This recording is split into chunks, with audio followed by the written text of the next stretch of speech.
योद्धा न्यूज मराठी।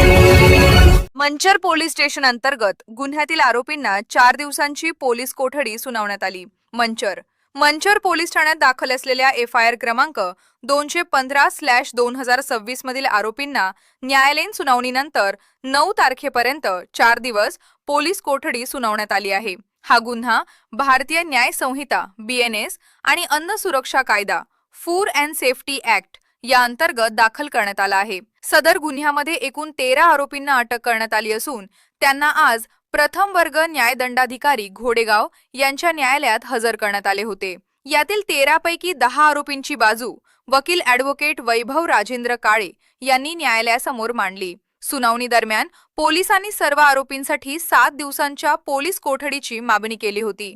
मात्र बचाव पक्षाचे वकील ॲडव्होकेट वैभव राजेंद्र काळे यांनी मांडलेली बाजू आणि युक्तिवाद लक्षात घेता न्यायालयाने 7 दिवसाऐवजी 4 दिवसांची म्हणजेच 9 तारखेपर्यंत पोलीस कोठडी मंजूर केली आहे। या प्रकरणाचा पुढील तपास मंचर पोलीस करत आहेत।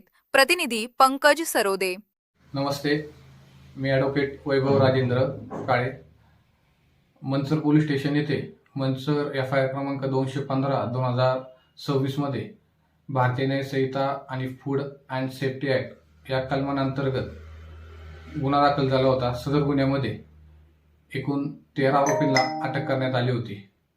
या सर्व आरोपींना आज अटक करून मेहरबान प्रथम वर्ग न्यायदंडाधिकारी घोडेगाव या न्यायालयामध्ये हजर केले होते। एकूण 13 पैकी 10 आरोपींतर्फे मी मेहरबान न्यायालयात आरोपींची बाजू मांडली। सदर आज मेहरबान न्यायालयामध्ये पोलिसांनी आरोपींची 7 दिवस पोलीस कस्टडीची मागणी केली होती, पण मेहरबान न्यायालयात आरोपींची बाजू मांडली असता मेहरबान न्यायालयाने आरोपींना 7 दिवसाऐवजी 4 दिवसांची 9 तारखेपर्यंत पोलीस कस्टडी मंजूर केली आहे। योद्धा न्यूज मराठीचा संपादक नारायण मनोहर सूर्यवंशी।